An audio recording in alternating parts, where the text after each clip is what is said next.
Aujourd'hui, une petite balade dans Fontainebleau avec un petit pique-nique le midi, pique-nique bivouac.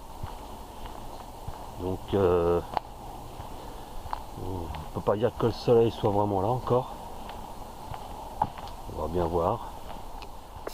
Allez, c'est parti.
Bon, on peut dire que j'ai de la chance.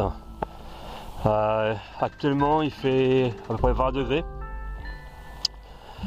Ils annoncent une température de 26-27. Et puis comme vous pouvez le voir, le soleil commence à arriver. Il pointe le bout de son nez. Donc c'est pas trop mal. Je sens que la journée va bien commencer. Ça va être quand même plus agréable. Mais apparemment, dans l'après-midi, il y aura quelques nuages. Peut-être des averses orageuses. Enfin, d'après tous les modules de météo que j'ai consultés, il n'y en a pas un qui dit la même chose, donc on va bien voir. Et j'ai prévu le tarp et puis le hamac, la moustiquaire que vous verrez en vidéo. Donc on va bien voir. On fera suivant la météo. Alors la particularité de Fontainebleau, c'est d'avoir quand même des dénivelés assez sympas. Bon, c'est pas les Alpes, c'est pas les Pyrénées, on peut pas dire que ça soit le Cantal non plus, mais bon, cumulé ça peut être sympa. Et puis cette particularité aussi qu'elle a, c'est que, comme vous allez pouvoir le voir derrière moi, c'est qu'il y a pas mal de rochers. Donc ceux qui connaissent pas, c'est assez sympathique. Dans le sens où des fois il y a des rochers qui ont des formes animales.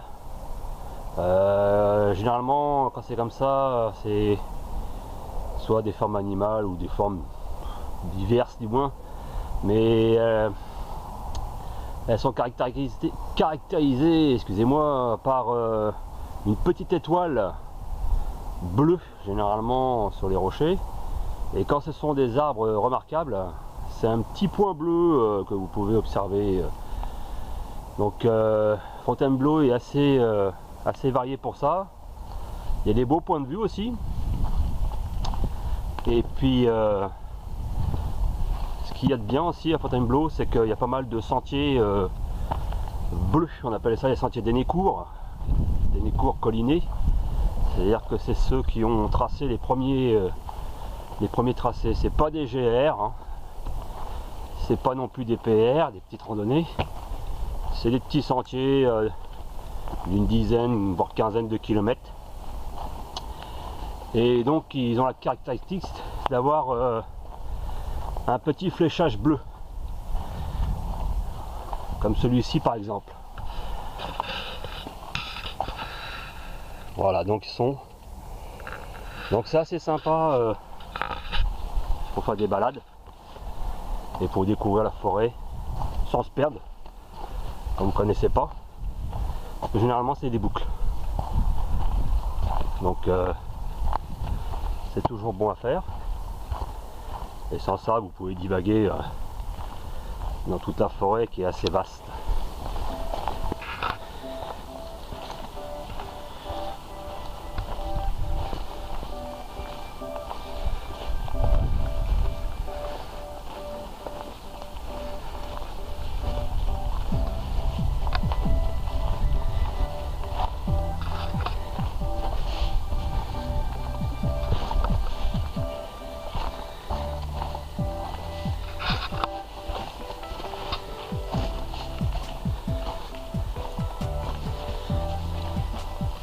On retrouve encore donc ce tracé bleu, vous voyez ici.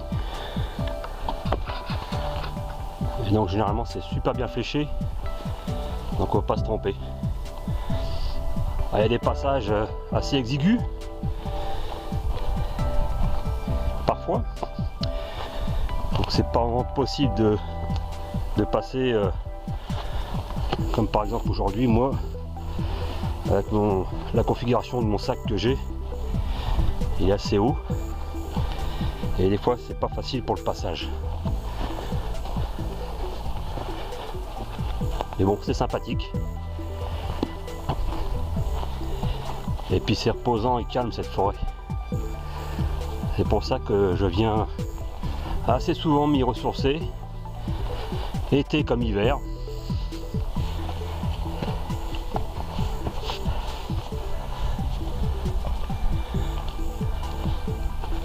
Ah, comme je vous parlais tout à l'heure, voilà le genre de rocher qu'on peut rencontrer.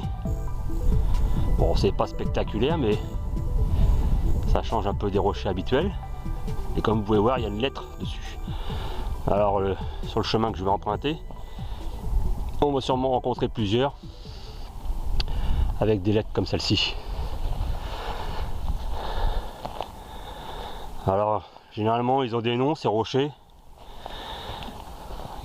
En fonction de leur forme, mais actuellement je vois pas tellement à quoi ça peut ressembler. À vous de faire jouer votre imagination. Alors même chose, comme je disais tout à l'heure pour les rochers ont des étoiles et les arbres remarquables, et ben, ils ont des points bleus. Donc celui-là a été qualifié remarquable, comme vous pouvez le voir, parce que regardez où c'est qu'il a poussé.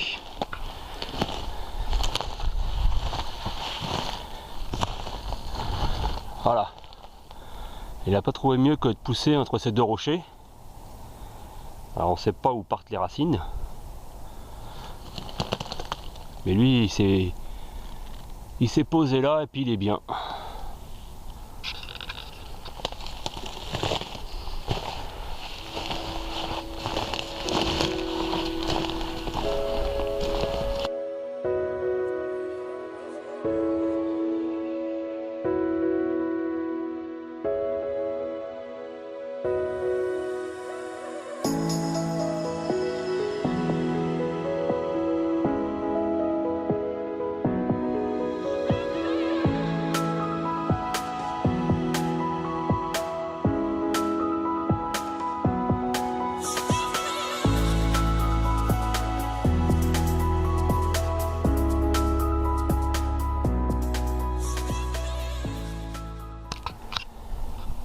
Alors à Fontainebleau aussi, on y rencontre souvent des cavités.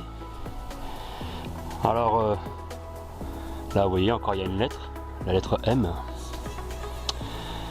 C'est des cavités naturelles bien sûr, mais il peut arriver parfois que ce soit des abris de carrier.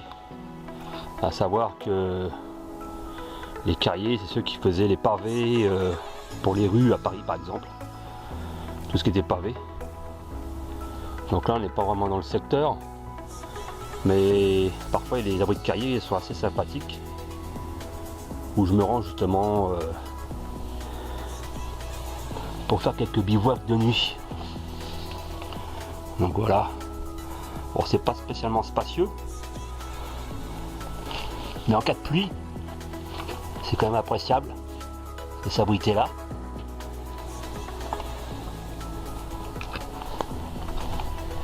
Alors en forêt de Fontainebleau, on a pas mal aussi de petites mares.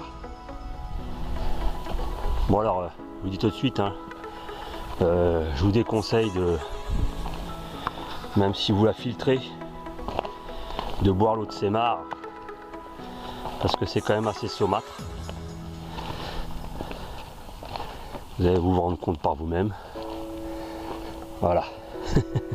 Personnellement, j'irai pas boire cette eau. Elle est assez croupie. C'est de l'eau de ruissellement de la pluie seulement, donc il n'y a pas de torrent.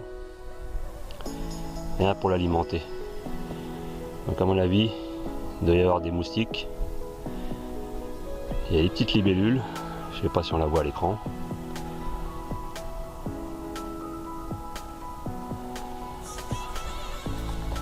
Donc tout ce qui est animaux sauvages, sangliers, cerfs et biches qui peuplent cette forêt, ils aiment bien eux venir par contre s'abreuver quand il fait assez chaud. Mais il vaut mieux venir le matin de bonne heure ou le soir pour pouvoir les observer. Si vous avez la chance de pouvoir les voir, bien sûr.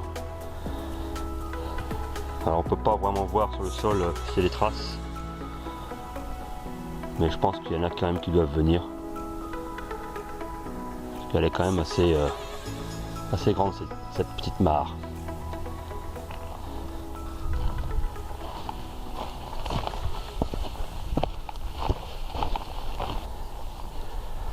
Alors pour les adeptes du bushcraft, à tous mes amis bushcrafters dont je fais partie, quand vous viendrez à Fontainebleau, surtout n'allumez pas de feu s'il vous plaît. Comme vous pouvez vous en apercevoir, à mon avis il y a un départ de feu ici, et c'est une forêt qui est très fragile, et donc surtout d'ailleurs le feu est interdit. Donc mais évitez de faire ça, parce que regardez, franchement, quand on voit ça, c'est quand même plus agréable quand c'est vert que quand on voit ça qui est calciné. Alors bon, c'est peut-être pas dû à un feu de camp ou quoi que ce soit, mais il faut éviter au maximum. C'est même pas éviter, c'est même interdire les feux de camp. Il est préférable que si vous voulez faire à manger, utilisez plutôt un réchaud. Ça sera plus sympa que de mettre le feu à la forêt et puis vous voyez, de voir cette désolation. C'est quand même pas des plus sympas à voir. C'est quand même plus agréable quand vous voyez comme ça, quand c'est vert. Moi c'est ce que j'aime moi.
Voilà, on voit un bousier en action.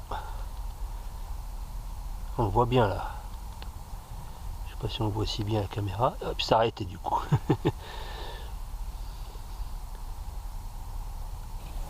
Alors voilà, je pense que je vais me poser là pour ce midi. Comme ça va me permettre de manger. Et puis de me faire un petit brin de lecture. Je vous montrerai ce que je lis en ce moment.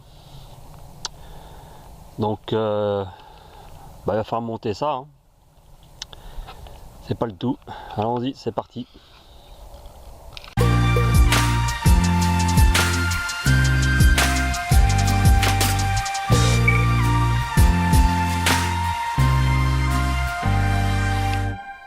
Voilà donc installation du hamac avec la moustiquaire.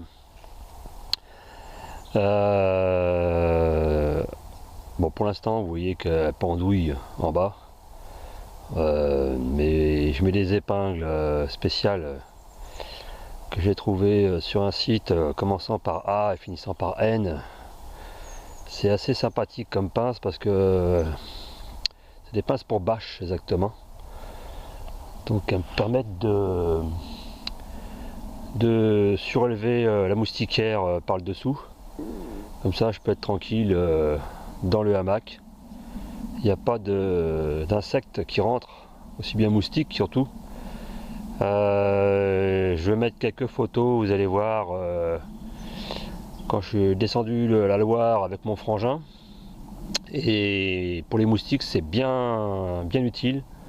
On n'a pas été ennuyé, on n'a pas eu de soucis avec les moustiques. Voilà, donc maintenant je vais me poser et je vais pouvoir commencer à manger tranquille.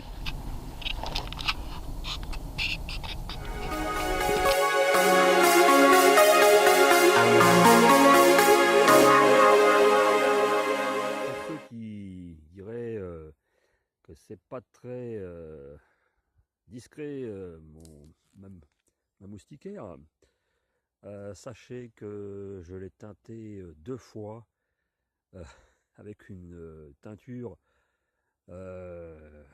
assez réputée pourtant, de couleur noire. Voilà.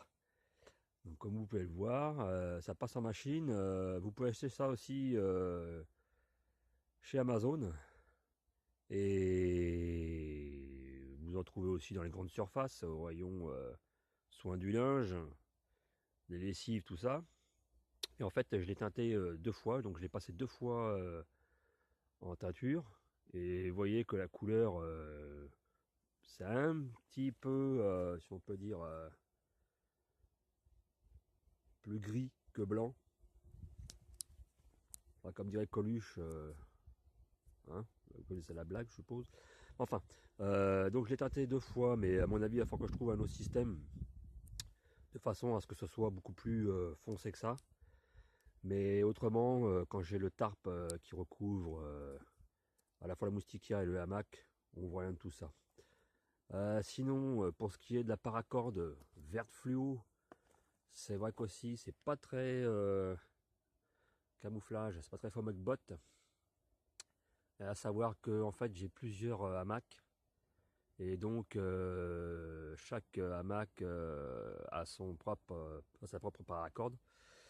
Donc là en fait j'ai pas pris le hamac habituel.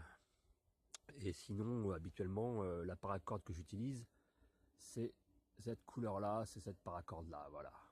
Donc beaucoup plus discrète. C'est ce qui me sert actuellement de faîtière pour ma moustiquaire. Sinon, quand s'appelle le petit bouquin que je lis en ce moment, qui m'est bien sympathique. Une petite pensée à Sylvie. C'est celui-ci. Voilà. Donc, il a fait aussi, cet auteur, il a fait aussi La vie secrète des arbres, il me semble aussi. Oui, c'est La vie secrète des arbres. Et donc, bah, on apprend pas mal de choses, hein, même si Je suis photographe animalier depuis quand même pas mal d'années. Et ben j'en apprends encore. Et c'est vrai qu'il est sympa ce bouquin à lire. Je pensais le lire d'une traite pendant les vacances. Et en fait je me suis rendu compte que il y a pas mal de... Vous voyez, j'en suis qu'à la moitié. Il y a pas mal d'anecdotes et puis pas mal de petites astuces, enfin de bonnes idées à piocher dans ce bouquin. Voilà. Donc je vais me mettre en pause lecture. Je vais me mettre dans le hamac. D'ailleurs vous allez voir comment que au niveau de la moustiquaire, comme ça recouvre bien. Et puis on est bien tranquille, il n'y a pas de moustiques dans ces cas-là. Donc me voilà dans le hamac avec la moustiquaire. Donc on peut se rendre compte que ça recouvre bien. J'ai jamais été ennuyé par quelques insectes. À savoir que c'est pas une moustiquaire que j'ai achetée toute faite. En fait, je suis allé dans un magasin du genre tout tissu, enfin tout ce que vous trouvez en tissu, et j'ai acheté donc de la moustiquaire au mètre. Donc là actuellement j'ai 5 mètres. C'est vrai qu'au niveau poids et encombrement ça le fait un peu, mais sinon après on peut dire qu'au niveau confort on n'est pas ennuyé quand c'est l'été. Bon alors finalement j'ai pas eu besoin de mon tarp, il n'a pas plu, il fait encore assez beau, mais ça commence à, on va pas dire se couvrir, mais bon, les nuages sont un peu plus épais et surtout le vent ça a commencé à se lever avec parfois des rafales. Donc il n'est pas prévu, j'ai regardé la météo sur mon smartphone. Apparemment il n'y a pas de pluie de prévu. Mais bon, je me méfie quand même. De toute façon il me reste environ 1 heure de marche pour arriver jusqu'à la voiture. Donc normalement ça devrait le faire. Je devrais pas avoir de soucis. C'est parti.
Encore un rocher assez impressionnant,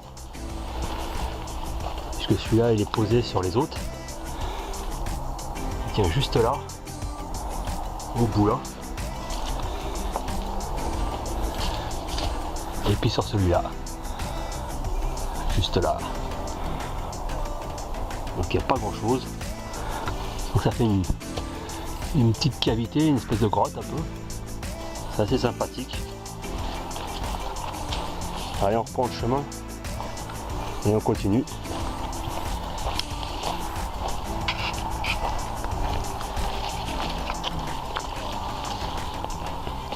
C'est pas encore l'automne, mais on peut apercevoir que les feuilles de fougère sont teintées de brun.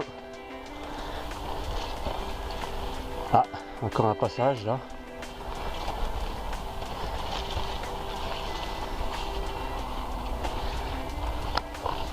Ah, idem là. Ils sont posés l'un contre l'autre, les deux rochers.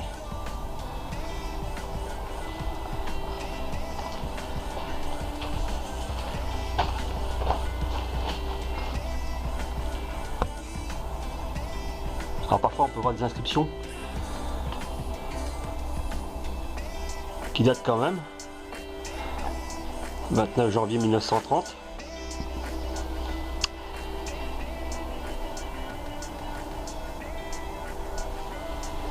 Alors, elles ne sont pas vérifiées ces inscriptions, hein. Donc ça peut être très bien